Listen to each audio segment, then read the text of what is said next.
Nama aku Arif. Arif. Kita ngelapor apa mas kesini? Kehilangan kendaraan. Kehilangan kendaraan? Iya. Cak mana ceritanya?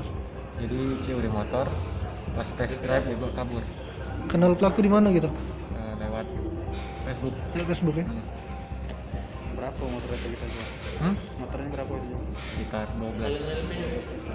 Itu cak mana dia itu? Yang mau kabur ini? Dia test drive sekali putaran, sekali 2 kali masih ada. Kedua dia langsung bawa motor. Motornya. Mau berapa dia? 1 orang. Bawa motor ada?